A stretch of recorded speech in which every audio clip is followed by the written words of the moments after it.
네, 오호라 경제 함께 하실 두 분 박사님 나오셨습니다. 최양호 인포스닥 데일리 기업정책연구원장, 윤경호 퓨처미디어 연구소장 함께 합니다. 어서 오십시오. 네, 반갑습니다. 반갑습니다. 오늘 두 분 다 날씨가 워낙 더우니까. 아유, 예. 큰일 났어요. 7월달 이거 너무 덥겠는데요. 이러면 뭐 이 전기값 이거 뭐 폭탄으로 오겠는데요. 근데 또 아침에 나올 때는 또 약간 그 더운 걸 모르겠어가지고 옷 입기가 아주 불편해요. 아, 일교차. 예. 네. 저 그래서 노타이로 그냥 아예 풀어버렸습니다. 예. 오늘 같은 날 저도 넥타이를 안 하는 게 더 그러게요. 편해서 그렇게 했는데 언제 그 날씨와 경제 이런 것도 한번 아이고, 하십시다. 그거 전문 분야입니다. 아, 그러세요? 모든 분야가 다 아니, 젊으시죠. 뭐 그렇죠. 자, 양평 공흥지역 개발 특혜 및 비리 의혹. 이게 이제 윤석열 대통령 장모 관련된 거죠. 이것은 뭐가 문제길래 수사를 했고, 그 다음에 이제 이걸 어떻게 수사했길래 이렇게 되는가, 이게 궁금한데, 경제 프로니까 이 내용을 좀 더 자세히 좀 들어가 봅시다. 양평 공흥지역 개발이 어떤 개발이에요, 최양원 원장님? 이게요.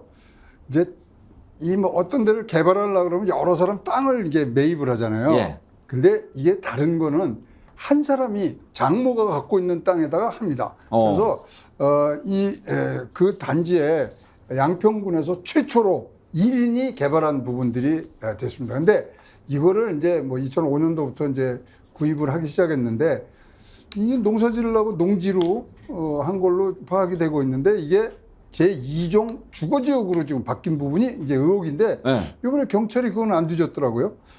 그 다음에 지금 뭐 대충 800억 정도의 이제 개발 이익이 있다 그러는데 개발 분담금을 한 푼도 안 냈어요. 근데 이제 이 부분들은 뭐 이제 소위 말하는 기여를 많이 한 부분들이 있어서 전문 업체에 갖고 뭐 여러 차례 이제 줄이고 높이고 해서 최종적으로는 한 2억 가량의 이거를 냈는데 예. 다른 데로 보면 한 25억을 내야 되는 부분들이 있고요. 그다음에 이제 이게 문제죠. 사업 기간이 종료하면은 그다음에 시행권을 이제 뺏어야 되는데 네. 그럼에도 불구하고 후에 이것을 늦장으로 소급해서 기간을 연장해 줌으로 해서 이 완공이 되는 부분들이 세 가지가 지금 뭐 특혜 시비 아니냐는 부분들로 경찰이 지금 계속 조사를 해왔습니다. 윤경호 소장 기자 출신이잖아요. 기자 촉으로 딱 봤을 때 예를 들어서 기자가 윤 선배 이러이러한 게 있는데 우리가 흔히 얘기된다 그렇게 얘기하지 않습니까? 좀 냄새가 나는 건이네요. 명백히 봐주기 수사다라는 얘기를 피할 수 없는 게 이 윤석열 대통령의 처남 최모 씨, 아니 김모 씨가 대표로 있는 이 회사가 가족 회사였더라고요. 대표를 처음에 맡았던 건 장모인 최모 씨, 최우순 씨. 그리고 아마 김건희 여사도 거기에 이사로 등재가 돼 있었다가 나중에 빠졌고요. 그러니까 이 개발 사업의 주체였고 이 개발 사업의 주체가 결국은 이득을 얻었는데 지금 최 원장님 말씀 중에 들어 있습니다만은 개발 부담금이 최초에는 2016년 11월이에요. 그러니까 완공되고 난 다음에 부과가 됐던 거는 17억 4,800만 원이었어요. 그런데 두 차례 여기 나옵니다. 두 차례 이의 신청을 거치면서 이게 한 푼도 안 내도 되는 걸로 상황이 바뀌어버린다는 거죠. 그런 경우가 있나요? 그러니까 아까 이제 잠깐 말씀하셨습니다만 공공기업, 뭐 기부채납 이런 게 많았다고 인정이 되면 그러면 뭐 부과가 취소가 되는 경우 있을 수는 있겠죠. 그러나 이제 그 과정에서 의회 승인이라든 동의죠. 의회는 동의 그리고 양평군 담당 직원 공무원의 일종의 최종 결정 이 과정에서 뭔가 속임수가 있었다면 이제 그거에 대한 책임을 물어야 되는 거죠. 수사는 뭐 어차피 기대를 안 했으니까 나중에 이제 제대로 하면 다 나올 거고 이런 그 한눈에 봐도 여러 가지 특혜가 의심되는 이런 부분들이 이루어진 배경으로 그때 당시 윤석열 대통령이 여주 지청장 시절이었다면서요. 여주지청이면 양평 관할 그렇죠. 아니에요? 그러면은 그 관할의 여주지청장이 자기 사위였네. 이게 시차가 약간 있어요. 예. 그리고 당시에 또 군수가 김성교 의원이었어요. 그러니까 이제 뭐 여러 가지 이제 얘기들이 나오는데, 자, 최초에 2011년도 4월 달에 사업 계획을 냅니다. 그리고 윤석열 대통령께서 결혼하는 건 2012년 3월이에요. 그러니까 시차가 좀 있긴 있어요.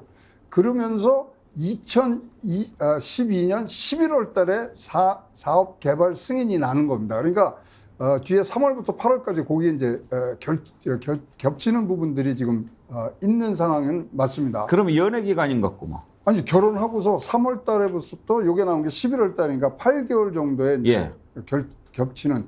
그리고 뭐 연애 시절에 뭐 이런 것까지 얘기를 했으리라고는 뭐 생각을 안 하겠습니다만, 그러는 과정에서 이것들이 이제 진행이 됐고, 아까 말씀드린 대로 우리가 상식적으로 이해 못하는 것이 이거 이제 2014년까지 이게 완료를 해야 되는 건데 그때 못해요. 그래갖고 2016년까지 이제 밀어주는데, 이것은 기간 연장이기 때문에 주민 의견부터 그다음에 부군수의 결재까지를 거쳐야 되는 굉장히 중요한 사항임에도 불구하고 이것이 그냥 담당 국장 결재로 끝나면서 연장이 되는 부분들이 있습니다. 그래서 이제 그런 부분들을 지금 얘기를 해야 되고, 아까 말씀드린 이제 뭐 분담금 얘기는 마지막에는 양평군에서 하도 이제 얘기들이 많으니까 이것을 산정하는 전문 업체를 선정을 해요. 그래서 거기서 나온 숫자가 아까 나온 1억 8천 한 2억 가량이 되는 부담금이 나와서 그거를 납부한 부분이고, 그 전에 대표였던, 그러니까 이제 처남이죠. 처남이 어떤 일을 하냐면 공사비를 과대 부풀립니다. 예. 그 공사비를 부풀리면 이제 이익이 줄어들잖아요. 그러면 부담금이 줄어드는 부분들이 있어서 그 부분에 대해서 지금 사문서 위조로 해서 경찰에 지금 처남은 송치를 해놓은 상태라고 지금 알고 있습니다. 그러니까 이제 지금 정리를 하자면 아파트 개발을 위해서 농지를 매입하는 과정에서 농지법을 위반했다는 의혹이 있고, 개발 이익금이 수백억이 추정이 되는데도 개발 부담금 한 푼도 안 내고, 사업 인가 기간이 끝났는데도 그냥 소급해가지고 인가 기간을 연장을 해주고, 이런 것들이지 않습니까?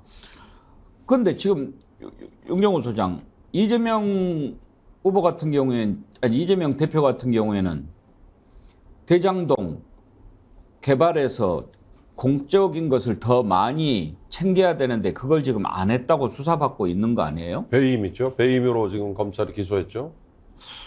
그런데 저렇게 개발 이익금이 저기가 엄청나게 되는데도 그 개발 부담금을 안 물렸다면, 그러면 양평 군수예요, 시장이에요?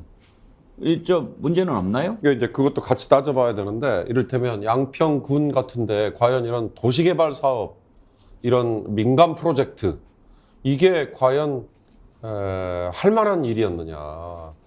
그런 점에서 이 영흥개발이라는 곳이 주목을 끄는 것 중에 하나예요.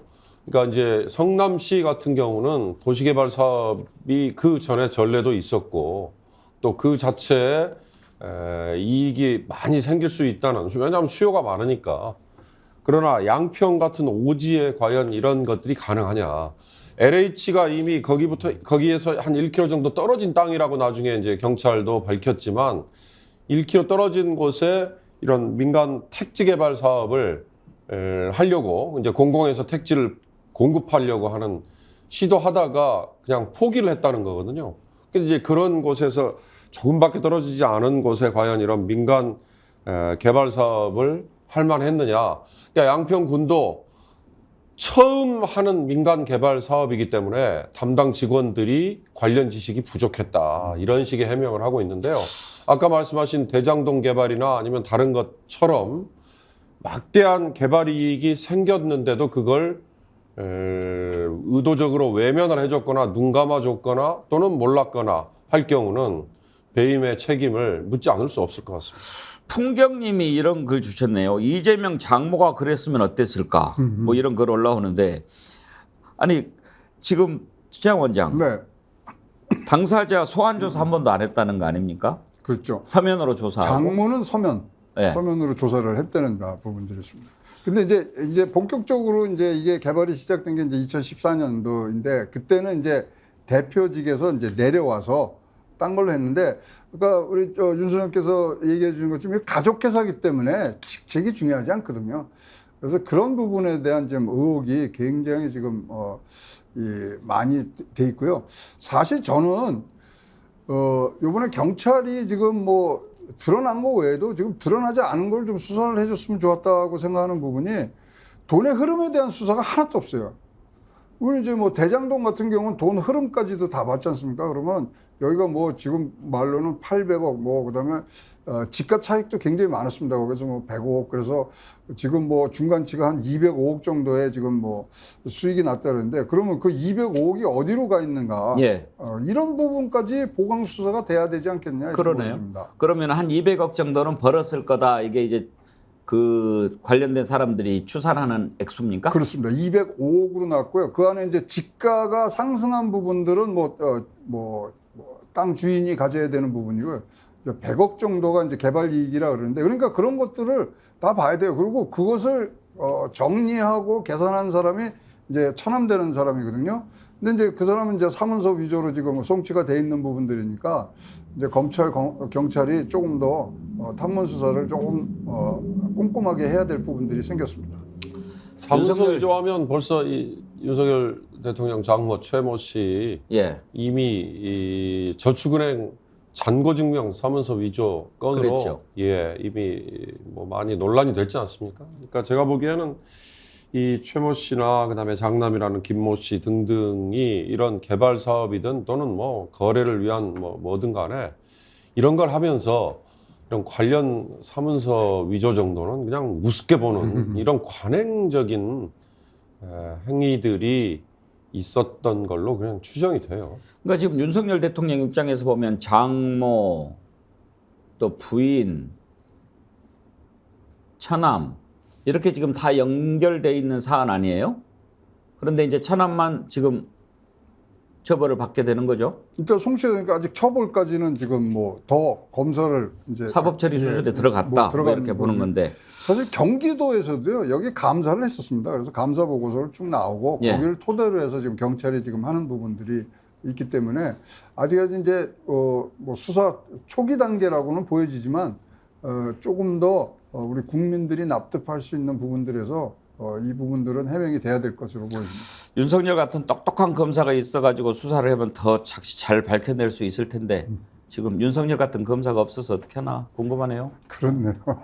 검찰이 송치했으니까 이제 검찰이 아까 최 원장님이 말씀하신 이 자금 흐름 이 부분까지 과연 파헤칠 것이냐, 예. 아니면 경찰이 하듯이 그냥 덮어주기, 뭐 봐주기 수사로 그냥 마무리할 거냐, 이게 관건일 것 같습니다. 그래서 이제 해야 될 일이 뭐냐면 일단 압수수색을 안 했어요. 아, 그랬어요? 네, 압수수색 없이 간 거예요. 압수수색 안 한 것은 참 드문 경우네요. 드문 경우죠. 그다음에 이제 몇 가지 경우, 그러니까 아까 제가 알고 싶었던 건 이제 농지를 불법 할 때 변경된 과정을 밝혀야 되는데 이건 또 공소시효가 지났어요. 아하. 그다음에 이제 공무원들이 이제 뭐 여기 어떤 뭐 압력을 받거나 이렇게 해서 공무원들이 그런 행동한 것, 그것도 지금 공소시효가 지났습니다. 그래서 처벌을 할 수가 없는 상황이지만 그래도 밝힐 건 밝히고 공소시효가 만료돼서 처벌을 못한다, 이런 결론들은 내려주셔야 되지 않겠냐 보여집니다. 수사 제대로 안 한 거죠, 뭐. 딱 봐도 비디오입니다. 친구로서 딱 보니까 30년 됐나요? 사건 25시 할 때 그 눈이 다시 돌아왔어. 예. 이야, 한번 멋지네. 봅시다. 오늘. 네, 그때보다 난 더 세졌을지도 몰라요. 그러게요. 그때는 철이 없었는데 이제 내가 어떻게 해야 되는지 좀 알게 된 것 같아요. 감사합니다. 예.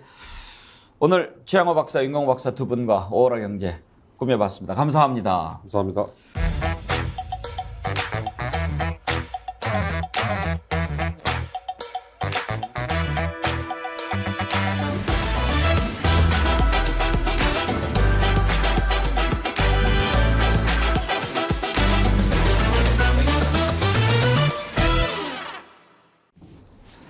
네, 오호라 경제 두 분 박사님 함께합니다. 최양호 인포스탁 데일리 기업정책연구원장, 윤경호 퓨처미디어 연구소장 나오셨습니다. 어서 오십시오. 네, 반갑습니다. 안녕하세요. 올여름 날씨가 만만치 않을 것 같아요. 방금 전에 광고 저희가 보여드렸는데 선크림 수요가 많이 늘어날 것 올해요. 같습니다. 엘니뇨가 올 확률이 55%입니다. 엘니뇨는 뭐냐면 0.5도 평균 온도보다 0.5도 높은 상태가 5개월 이상 되는 거거든요. 그게 올 확률이 55%이기 때문에 어쩔 때 옵니까? 기후 이상인데 뭐 이거는 지금 뭐 라니냐니 뭐 여러 가지 지금 제가 설명할 수 없는 그 예. 복잡한 관계로 지금 가는데요. 선크림 무조건 이거는 뭐 바르시고 아니 정말 다니셔야 그렇습니다. 이 네. 피부를 위해서 그렇고요. 또 우리 건강기능식품도 스픽스몰에서 판매하고 있는데 하여튼 여름철 건강 연세가 드실수록 더 잘 지켜야 돼요. 예. 자, 오늘 날씨 얘기를 가지고 여러 가지를 좀 살펴볼 텐데 지금 올 여름에 더울 거다 하는 것은 거의 기상 전문가들의 공통된 예측인데 이미 여러 가지 지금 조짐이 나타나지 않습니까? 동남아 같은 경우에 베트남은 얼마 전에 45도까지 그러니까요. 뭐 올라갔고 우리나라도 그저께인가요? 5월 16일 강릉이 35도. 35.5도. 예. 뭐 이 정도니. 예. 이거 뭐 어떤 기록은 120년만 뭐이다 이런 기록도 있대요. 유럽에서 작년에 120년 얘기 나왔었죠. 네. 찾아보니까 2018년 18년. 폭염 때 4월에 33도를 기록한 적이 있더라고요. 예. 예. 그러니까 5월 16일인데 벌써 30몇 도 이거 아마 기록에 나와 그럴 있을 것 겁니다. 같아요. 자, 이제 이렇게 더운데 이렇게 더울 때 또 우리가 생각해 봐야 할 것들도 많이 있지 않습니까? 이걸 기후 경제학이라고 그럽니까? 네, 기후 변화, 그러니까 예측 가능하거나 예측 불가능하거나 이런 기후의 변화가 어떻게 경제에 가야 되느냐 하는데 최근에 이제 기후 경제학과도 나왔어요. 우리나라의 대학원에 몇 군데서 기설이 돼 있고요. 근데 이제 이렇게 개량화하고 이런 기후를 점점 더 연구하는 거는 사실 이게 결국은 사회 인프라 건설하고 무지무지하게 중요하거든요. 뭐 장마가 많이 와서 뭐 뚝이 던진다든가 이제 도로가 제실되든가 이런 부분들이 있어서 처음 시작은 사회 간접 자본을 날씨와 어떻게 연결하는데 요새 기후 경제학의 가장 큰 포커스는 기후 변화가 금융 위기를 몰고 온다는 거예요. 그래서 사실 FOMC 뭐 연준 이런 데는요 가장 신경 쓰는 게 기후입니다. 그리고 거기에 담당관이 따로 있어요. 네. 그 정도로 경제에 굉장히 영향을 미치는 거고 다 아시겠지만 뭐 1.5도씨가 올라가면 우리의 노동 생산성이 지금 50% 지금 떨어지는 상황이 있기 때문에 등등 여러 가지들이 지금 굉장히 어려운 예. 그것을 공부하는 학문. 그래서 예. 기후 경제학입니다. 근데 윤경호 소장, 기후 변화가 인플레이션, 금융위기 이런 원인이 될 수도 있습니까? 이제 그 각 부문별 지금 지적을 해주셨는데 우선 떠오를 수 있는 건 에너지 문제죠. 에너지의 부족 사태. 이건 뭐 누구나 예측할 수 있지 않습니까? 당장 잠시 후 저희 다루겠습니다만 전기요금 인상하고 그러면 전력난 부족 사태 생길 거다 이런 거고 더 중요한 건 곡물이나 과일 우리가 먹고 사는데 없어서는 안 되는 것들의 경작 지역이 점점 줄어든다. 그리고 생산량이 급감한다. 어떤 기후학자는 분석을 해놨어요. 한반도에 지금 여러분 이미 아실 겁니다. 사과의 경작지가 아래쪽에서 점점 위로 올라가고 있는 현상 아시잖아요. 나중에 물론 먼 훗날의 얘기일 것 같이 보이시지만 2060년, 2070년이 되면 한반도 어느 지역에서도 사과를 경작하지 못할 정도로 한반도가 뜨거워진다. 이대로 가면 그래서 노력을 해야 된다. 이제 거기서 나오는 게 아까 우리 최영하 박사님이 기후 경제학이라고 말씀하셨는데요. 기후 변화라는 표현이 처음에 출발한 게 한 89년, 90년 이때입니다. 그렇죠. 근데 지금은 기후 변화라는 말 부족합니다. 기후 위기라고 얘기합니다. 기후 위기. 기후 위기라는 게 이제 90년대 이후부터 아니 2019년 이후부터는 기후 위기라는 표현이 더 일상화돼 있다. 이제 거기에서 과연 어떻게 대처를 할 거냐. 이게 바로 기후 경제학이다. 예. 또 바꿔 말하면 환경 경제학이라고도 그렇죠. 얘기합니다. 근데 말씀하신 대로 극단의 예가 스웨덴 같은 나라가 네. 경작지가 8%밖에 안 돼요. 근데 최근에 기후가 바뀌니까 경작지가 41%로 늘은 거예요. 우리는 줄지만 거기는 늘어요. 이제 온도가 좋아져 갖고. 등등의 뭐 얼어 있는 땅이 녹아서. 그렇죠. 네. 그러니까 얼마나 많은 변화가 있느냐 하는데 우리 사파 준비한 거 하나만 좀 올려주실래요? 지금 보시면 재미난 게 나왔는데 이게 예. 2020년 4월 23일 날 이코노미스트 시사경쟁에서 나왔는데 지구하고 지금 코로나하고 싸우고 있잖아요. 그것을 바깥에서 보고 있는 거인이 하나 있습니다. 그게 클라이밋 체인지. 기후 변화가 니네 예선전 끝나고 오면 나랑 붙어. 저게 굉장히 유명한 사파입니다. 이 기후 변화에 대해서. 그래서 지금 코로나는 이거는 그냥 앓고 지나가는 거고요. 기후 변화가 오면 우리 삶이 완전하게 변하는 부분들이기 때문에 지금 잘 아시지만 지금 1.5도씨를 잡기 위해서 각국에서 굉장히 노력을 하고 있고요. 이 부분들에 지금 한국도 굉장히 노력을 하고 있습니다만 우리나라 목표는 아시겠지만 2050년 탄소 중립까지 지금 가는 부분들이 있고요. 코로나하고 기후 변화하고는 체급이 상대가 안 된다. 체급이 안 된다. 상대가 안 된다. 싸워서 네. 이겨. 올라와 봐. 이 정도니까 기후 변화는 그러니까 우리가 날씨가 변한다 이런 얘기들 자주 하는데 예. 날씨가 변하는 게 아닙니다. 기후가 변하는 겁니다. 완전히 이것은 다른 게임으로 지금 가고 있습니다. 어차피 짚어야 될 얘기라서 최 박사님이 방금 1.5도씨 상승, 이 중요한 표현이거든요. 이거 제가 조금만 설명을 해드릴게요. 자, 산업혁명이 1800년대 중후반부터 시작됐지 않습니까? 그로부터 200년 정도 전 세계, 온 지구가 산업화에 어떻게 보면 혜택을 입었잖아요. 그리고 그 과정에서 두 차례 큰 전쟁도 치르면서 정말 수천만 명이 죽었으니까 그건 씻을 수 없는 아픔이지만 그와 반면에 우리 얼마나 큰 이 산업화의 혜택을 입었어요. 그런데 그 200년 동안 지구의 온도가 1도씩 상승을 했어요. 예. 근데 지구의 온도가 1도 올라가고 보니 지금까지 저희가 조금 짚었던 농작물 생산이 급감을 하고 해수면의 온도가 올라가고 경작지의 분포가 달라지고 또 빙하가 녹아내리고 이런 것들이 왜 생겼느냐. 공장에서 생기는 이산화탄소, 우리가 자동차 몰고 다니면서 뿜어대는 일산화탄소, 이산화탄소 이런 것들이 우리 주변의 환경을 더 뜨겁게 만들었다. 그런데 이게 계속 오르고 있거든요. 마지노 라인을 기후학자들은 2050년 정도로 보고 있습니다. 이 2050년까지 그동안 200년 동안 지구의 온도가 1도 상승을 했는데 나머지 0.5도가 올라서 1.5도를 채워버리면 지구는 이제 멸망할 수 있다. 예. 이게 바로 우리가 앞으로 해야 될 운동의 목표다. 정말 무서운 얘기인데 이게 이제 피부에 확 와닿아야 우리가 그런 걸 느낍니다만은 좀 경각심을 가져야지. 우리 근데 이제 좀 피부에 와닿는 얘기를 해봅시다. 물가 얘기가 당장에 피부에 와닿는 거 아니겠습니까? 지금 전기요금 올리고 가스요금 거기에 이제 버스, 지하철 이렇게 다 올라가면 어떻게 살까 걱정하는 분들이 많은데 당장에 전기요금 인상하고 더위하고는 관련이 되잖아요. 요즘 에어컨 안 트는 집이 거의 없으니까. 그럼요. 이제 바로 또 눈앞에 지금 다가온 부분들이고요. 예. 지금 현재 보면은 요번에 이제 인상에 대해서 지금 사실 이제 정책이라는 게 목적이 중요한 건데 예.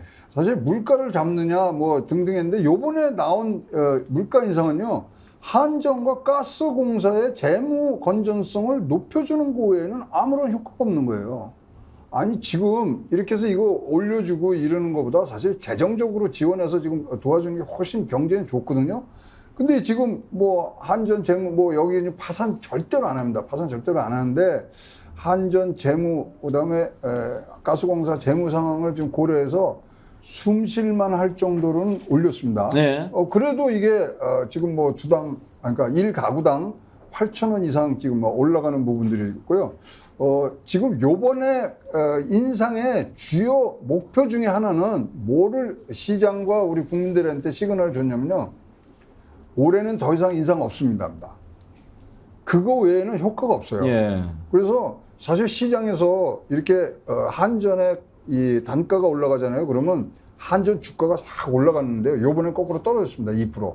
그것이 더 이상의 인상은 없다는 그런 메시지를 줬지만 결국 정책의 목표가 국민의 안녕과 어떤 이런 경제 활동에 도움이 돼야 되는데 요번은 오롯이 한전 재무 상태에 호전은 약간 숨만 쉴 수 있도록 그렇게 만든 정책이라서 조금 안타까운 점이 많습니다. 근데요, 지금 방금 전에 나왔던 전기요금, 가스요금 그 조정 추이표 다시 한 번만 보여주시겠습니까? 이걸 보면 지금 이렇게 전기요금이 올라갔을 때 가스요금이랑 4인 가구 기준으로 전기요금은 3,020원, 가스요금은 4,400원 증가할 것으로 예상된다. 이런 자료를 발표를 했습니다만 윤경호 소장, 문제는 이 평균값의 오류라고 그럴까요? 착시 현상. 이게 지금 큰 거 아닙니까? 이 전기요금 구간별로 이게 누진율이 완전히 다른 거 아닙니까? 근데 그렇습니다. 지금 완전히 저 면제받는 그런 부분까지 포함해서 평균을 냈기 때문에 한 3,000원 오르나 보다 했다가 몇만 원 오르고 이렇게 나오면은 완전 놀랄 거예요. 아마 중위소득 중산층 이상의 가구에서는 실제로 무슨 3,000원이야, 뭐 훨씬 더 말이 안 많은 되죠. 폭탄. 예. 작년, 재작년 여름에 전기 요금 폭탄이라는 얘기 많이 예. 들어보셨잖아요. 그게 이제 아까 장성철 소장이 나가면서 문재인 정부에서 전기 요금 안 올려서 그랬다라고 얘기하지만 방금 그래프에도 있습니다만 전혀 안 올린 건 아니거든요. 그러니까 연료비 연동이라는 게 있는데 예를 들어서 원유라든지 그다음에 가스를 생산하는데 전기를 생산하는데 필요한 해외에서의 원자재가 오르면 여기에 연동을 시켜야 되는데 그걸 비례해서 하지 않고 찔끔 올리고 말았기 때문이에요. 그럼에도 불구하고 왜 전기료 폭탄이라는 현상이 나오느냐? 아까 앵커께서 말씀하신 누진제 때문입니다. 그러니까 일정한 전기 양 이상을 소비하는 가구에서는 위로 올라갈수록 이 체감률이 확 달라지거든요. 아까 자료로 우리가 정부가 내놓은 자료는 월 330kWh 정도 소비를 기준으로 한 거예요. 이거는 거의 사실은 바닥이나 해당된다고 해도 과언이 아니기 때문에 아까 말씀처럼 여름에 에어컨 좀 틀고 뭐 이러면 아마 전기요금 폭탄 다시 불가피할 겁니다. 한전의 적자 때문에 올해 전기요금 올린 거 이제 2분기까지만 올리고 더 이상은 안 한다고 하지만 한전 적자를 해소하려면요. 작년에 한전이 한 해 32조 적자라고 그랬잖아요. 그렇죠. 이걸 2026년까지 적자를 단계적으로 줄여나가고 해소를 하려면 올해 지금 전기요금 올라간 게 지난 1분기에 13원, 이번에 8원이에요. 이거 21원 정도 되지 않습니까? 51원까지 올려야 돼요. 그러면 나머지 30원을 더 올려야 되는데 이걸 그대로 반영하면 이제 정말 민심이 뭐 거의 돌아설 정도라고 해도 과언이 아니죠. 그런데 어떻게 해요? 내년 선거가 있기 때문에.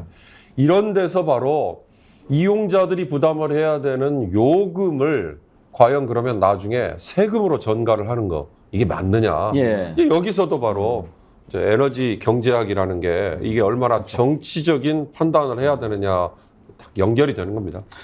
최양 원장, 지금 전기 가스 요금 인상 폭이나 시기 이건 네. 적당했다고 보십니까? 지금 안 올리면은 이거는 뭐 하반기로 가면은 그 올릴 수 있는 동력은 더 떨어질 수밖에 없죠. 뭐 선거 예. 하는 그런 큰 부분이 있고, 근데 지금 올렸어야 되는 부분들의 이 당위성 중에 하나는 자, 한전에서 적자가 지금 너무 많이 지금 나지 않습니까? 그렇기 때문에 이 32조 적자를 뭐 안고서 그거를 갚는 게 아니라 지금 전기료를 줄 돈조차 없거든요. 그러면 한전에서 뭐라면 한전에서 한전채를 발행을 해야 돼요. 예. 근데 한전채가 이것이야말로 진짜 뭐 A 중에 뭐 그렇겠죠. 최상의 A거든요. 근데 이거는 한도가 있어요. 그래서 한전채를 발행할 수 있는 한도에 맞춰서 한 그런 인상폭이라는 이런 뭐 생각이 많고요. 만약에 여기서 한전채가 어떤 이상한 모습으로 우리가 뭐 못 발행하고 또 더 많이 발행하고 뭐 등등에 나오면요, 이거는요 금융시장 위기에 굉장히 위험한 신호이기 때문에 이 부분에 주안점이 있었던 거 아니냐 이렇게 봅니다. 그래서 지금 뭐 시장이 다 그런 부분들은 잃고 있고요. 이런 부분들이 앞으로 많은, 그러니까 지금 뭐 단숨에 이걸 다 바꿀 수는 없거든요. 천천히 갚을 수 있는 방법들을 생각해야 된다. 뭐 대안으로 나온 게 지금 원전 얘기들은 이제 나오고 있는데 그 뭐 신화로는 3, 4억이도 2032년, 33년이기 때문에 지금 눈앞에 나온 어떤 기후 경제학적인 그리고 정치 경제학적인 모습으로 봤을 때 숨만 좀 돌릴 정도의 오름이었고 지금 현재로 우리의 근본적인 문제들은 전혀 지금 진행이 안 됐다 이렇게 보여집니다. 근데 한전 적자는 왜 이렇게 많은 겁니까? 그러니까 안 올려서 그런 거예요? 그게 순전히? 예, 그거는 뭐 단순합니다. 안 올리고 왜냐면은 싼 값으로 그러니까 제일 싼 가격으로 사야 되는데 싼 가격이 LNG나 뭐 무연탄 이런 것들이 많이 올랐기 때문에 비싸게 주고 살 수밖에 없었던 부분들이 있습니다. 그래서 이거는 뭐 자기네들이 뭐 방만 경영을 해서 하는 부분이 아니라 원가가 올라간 부분들이 있었기 때문에 이거는 뭐 올릴 수밖에 없는데 자 이런 시점에서 각국들이 쓰는 부분들이 이런 요금 인상보다는 재정 확대를 통해서 어려운 과정 그러니까 뭐 진짜로 포괄적으로 하는 게 아니라 선택적으로 필요한 가정에 좀 도움을 주는 재정 승수 효과가 훨씬 더 크거든요. 그 방법이 좀 아쉽습니다. 한전 쉽게 말하면 생산 원가보다도 싸게 예. 전기를 공급하고 있기 때문이에요. 그러니까 우리는 가정용 전기에만 익숙하잖아요. 농업용 전기나 산업용이라고 얘기하는 흔히 예. 말하는 공장을 돌리는데 공급되는 전기 요금의 단가는 훨씬 더 싸거든요. 그러니까요. 그러니까 이런 식으로 전기 요금이 어정쩡하게 유지가 계속 되다 보면 이제 누진제가 적용되는 가정용과 이 흔히 말하는 장사하는 분들, 이 영업장을 운영하는 소상공인들이 아마 체감 오름세로는 가장 심할 거예요. 근데 여기에는 바우처를 제공하는 것 이외에는 마땅한 할인이 없거든요. 전기요금이 이렇게 민심과 연결되는 것도 있지만 전기요금의 정치경제학을 제가 하나만 말씀드리면요. 산업용 전기요금을 놓고 통상 문제가 벌어지고 그렇죠. 있습니다. 이건 미국을 비롯해서 EU나 심지어 일본 뭐 여러 나라들이 다 산업용 전기요금의 단가가 우리하고 현격한 차이가 나요. 예를 들어서 철강 분야가 대표적인데 이 고로를 돌리고 그다음에 철강을 제조하기 위해서 필요한 전기 이 단가를 분석을 해보면요 우리가 이거는 이제 메가와트 아워를 가지고 단위를 따지는데 우리가 95달러 수준밖에 안 돼요. 근데 OECD 국가 평균은 이게 115달러 정도 되는 거예요. 그러니까 OECD 국가 평균보다도 우리가 지금 현저하게 낮죠.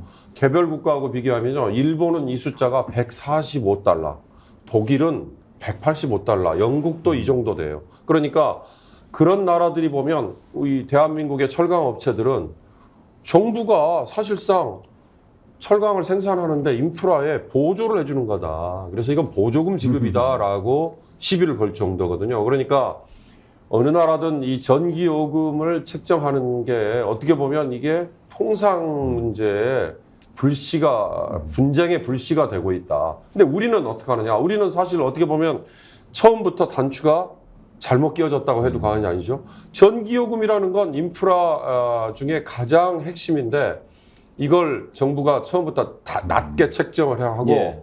그 낮게 책정하고 생긴 적자를 한전에 고스란히 어떻게 보면 전가를 했는데 이걸 그러면 어떻게 해결할 거냐? 이게 과연 아까 정치적으로 공격하듯이 특정 정부의 몫이냐 아니면 우리가 다 떠나야 될 거냐 이건 공론을 한번 이끌어내봐야죠. 아니 그러니까 제가 궁금한 것은 전기나 가스나 이런 게 이제 공공재 같은 성격이 있지 않습니까? 그래서 이렇게 적자를 보면서도 정부 기관 뭐 관련 기관이 이렇게 하고 있는데 다른 나라도 그렇습니까? 이렇게 적자가 많이 납니까? 그러니까 요번에 뭐 이거 갖고 토론회들 많이 지금 다니고 있는데요. 뭐 다 나오는 얘기가 전력 판매 시장에서 사실 경쟁 도입하자.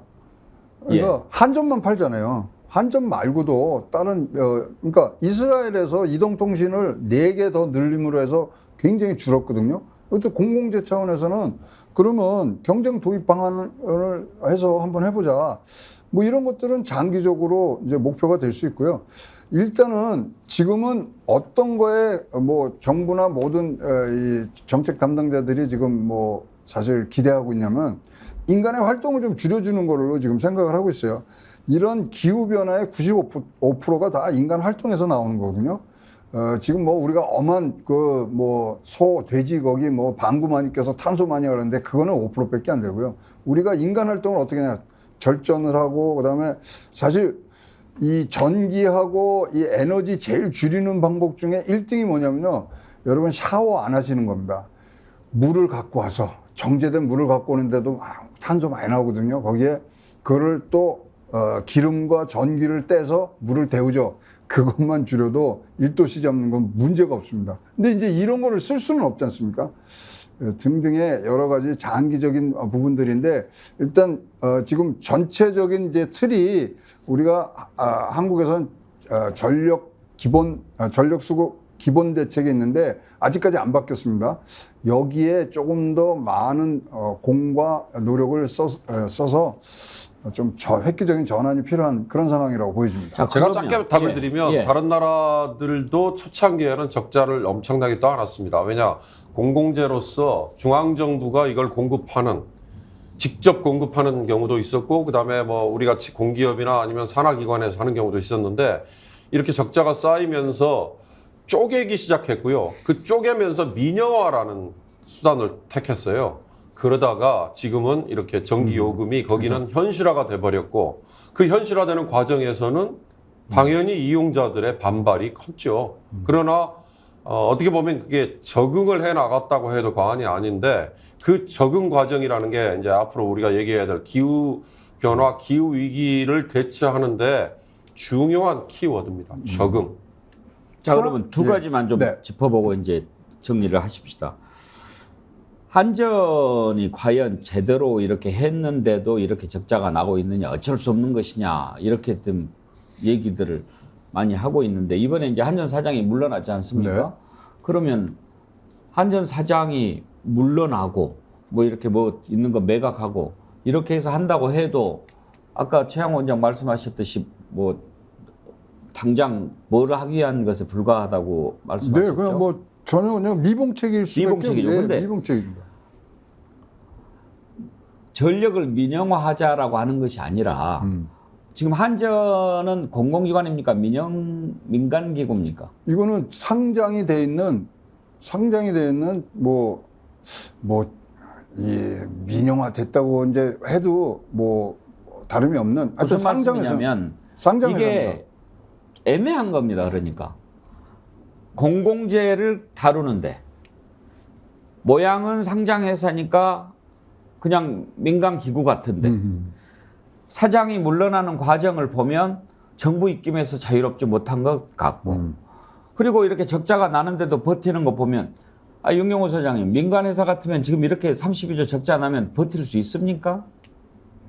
뭐 이미 다 인력 구조 조정 들어가고 뭐 이렇게 막 방법을 찾겠죠. 그런데도 버티고 꼬박꼬박 받는 것은 다 공공성이 지금 뭔가 혼재가 돼 있으니까 그런 거 아닙니까? 이 부분을 정리를 하지 않고 맨날 그전 정부에서 올리지 않아서 지금 올린다. 뭐 어쩔 수가 없다. 계속 그렇게 이야기하고 있으면 국민들은 좀 억울하게 돈을 더 내는 느낌이 들지 않겠습니까? 예, 이제 거기에 핵심 키워드가 독점이죠. 독점. 예. 독점이라는 것 때문에 그리고 왜 독점을 정부가 용인해 주느냐? 공공재이기 때문에. 그런데 자 이제 비교를 한번 해볼 수 있는 좋은 사례가 있습니다. 통신 서비스 분야. 처음에 우리도 통신 서비스는 유선으로부터 시작한 통신 서비스는 정부가 쥐고 있었고 독점이었습니다. 근데 그게 과점으로 풀리고 과점에서 민영화되는 완전히 민영화되는 갔거든요. 거기에 이제 모바일, 무선 이런 것들이 첨가가 됐죠. 상품은. 그 속에 과거에 우리가 유선 전화만 썼었던 시절과 맞비교를 할 수는 없지만 유선 전화 시절과 지금의 개인이 오히려 2대씩 전화기도 가지고 있는 이 상황에 이 소비자의 부담은 상당히 높아졌죠. 그러니까 이 전기 서비스, 전기, 가스 이런 인프라의 공공재도 그 독점이 풀리고 이게 민영화로 가는 과정에서는 이 소비자의 부담이 올라가는 게 불가피하다. 근데 어느 대목부터 그러면 욕을 먹더라도 그렇게 가는 걸로 풀 거냐? 그게 사실 정치 경제학의 핵심이죠. 예. 한전이요 32조 적자고요. 예. 지금 저 가스공사 11조 미수금인데 두 회사가 다 저건 내놨어요. 아주 고강도의 재정 건전화 방안들을 해서 40조 원 했는데 뭐 건물 팔고 이러는 건데 긴 호흡으로 가야 돼요. 긴 호흡으로 가고 지금 뭐 소장님 말씀도 굉장히 제가 동의를 하는데 일단은 경쟁 체제가 도입이 돼야 어쨌든 이제 안전성 있게 가지. 아까 뭐 장모 소장님이 나오셔갖고 전 정권에서 안 올려선 그런 얘기를 하면 안 되죠. 지금 그 정권 교체된 지 1년이나 지났는데 이런 매일 우리가 쓰는 전기에 대해서 전 정권 얘기를 한다는 것 자체가 잘못된 얘기라고 생각합니다. 장소정은 가끔 자기 생각도 아닌데 그냥 나와서 보수로서 쉴드 쳐야 된다 막 이런 그 압박감을 많이 느끼고 있는 것 그래요? 같기도 해요. 한번 저 옥상에서 빠따 한번 쳐야 되겠네요. 그 강향숙 님이요. 자영업자입니다. 전기요금 30만 원 나오던 게 75만 원 넘게 나왔습니다. 벌써 적용이 됐나요? 16일부터 인상분 적용인데요. 네, 아직 아직 뭐 고지서가 나오진 않았겠죠. 근데 예. 그 전에 이제 올렸지 않습니까? 1분기에도 14만 원 올렸으니까. 그 예를 들어서 지금 목욕탕 하시는 분들이 목욕탕 물 데우는데 지금 월 평균 600만 원이 지금 들어가서 사실 목욕탕 부도 사태가 굉장히 지금 뭐 많아지고 있는 그런 것들이 이제 오롯이 지금 반영이 돼 있는 상태입니다. 하여튼 뭐 좀 실력을 좀 발휘했으면 좋겠어요. 이 정부가 맨날 이제 전 정부 탓하는데 1년 지났어요. 그럼요. 1년 지났는데 이제는 탓하면 그건 좀 바보 같은 거죠.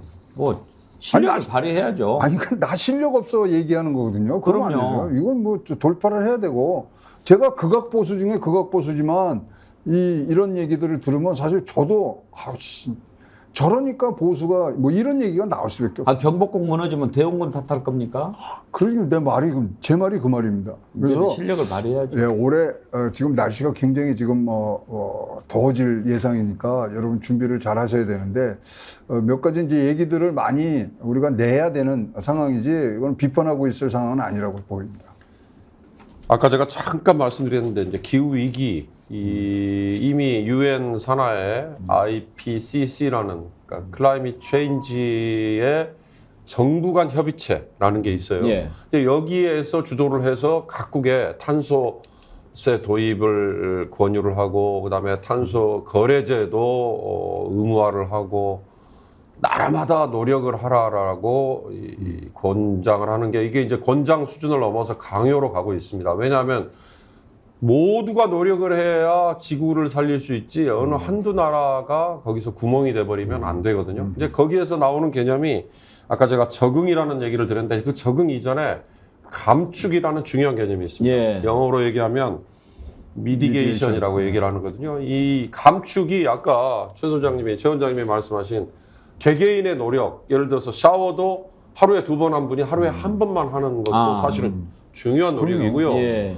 아까 자영업자들 말씀 뭐 하소연하셨습니다만 문 열어놓고 냉방하는 거 이거 우리 사실 전기료가 너무 싸기 때문에 나타나는 웃지 못하는 현상이에요. 이런 것도 조금 스스로 노력을 해주시면 그 감축 이후에 그 다음에 이제 적응이라는 게 올라간 가격 그 다음에 조금 힘들더라도 우리 후세 세대를 위해서 노력을 하는 거 이게 바로 적응이라는 거. 이 두 개념이 기후위기를 대처하는데 중요한 키워드입니다. 예, 올 여름에 아주 엄청 더울 것 같다고 걱정들을 많이 하고 있는데 거기에 이제 또 전기요금, 가스요금 인상한다고 하니 주름살이 더 늘어날 것 같아서 오늘 이 문제 다뤄봤습니다.